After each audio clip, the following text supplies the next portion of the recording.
নমস্কার, আমি বৈশাখী। স্বাগত আপনাদের আমার ইউটিউব চ্যানেল বৈশাখীস কিচেনে। আজকের রেসিপি একটা ডিফারেন্ট স্টাইলের বেগুন ভাজা। চলুন ভিডিও শুরু করা যাক। প্রথমে বেগুনগুলোকে গোল গোলভাবে কেটে নেব। এবার কিছু মশলা নেব, যেমন নুন, গরম মশলা, লঙ্কার গুঁড়ো, কর্নফ্লাওয়ার আর হলুদ গুঁড়ো।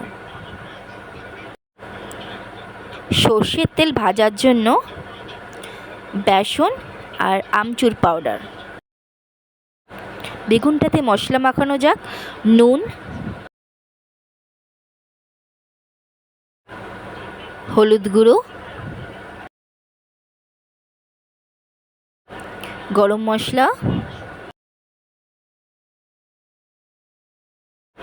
লঙ্কার গুঁড়ো, কর্নফ্লাওয়ার,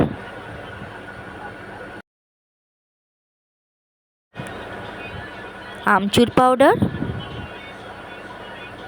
আর বেসন।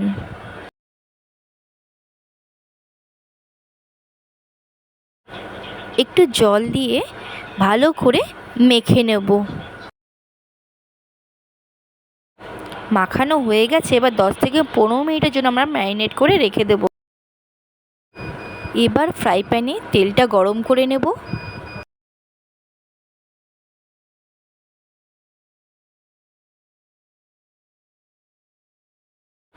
তেল গরম হয়ে গেছে। এবার ম্যারিনেট করা বেগুনগুলো এক এক করে আমি তেলে দিয়ে দেব।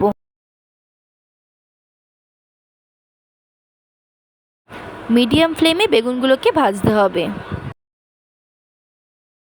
এক পিঠ ভাজা হয়ে গেছে। এবার অন্য পিঠটাও ভেজে নেব। গরম গরম ভাতের সঙ্গে এই বেগুন ভাজা খেতে অপূর্ব লাগে।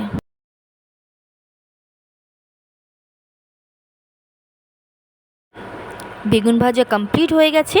এবারে তুলে নেব। ডিফারেন্ট স্টাইলের বেগুন ভাজা সার্ভ করার জন্য তৈরি। ফিরে আসবো নতুন একটি ভিডিও নিয়ে। ততক্ষণ ভালো থাকুন, সুস্থ থাকুন।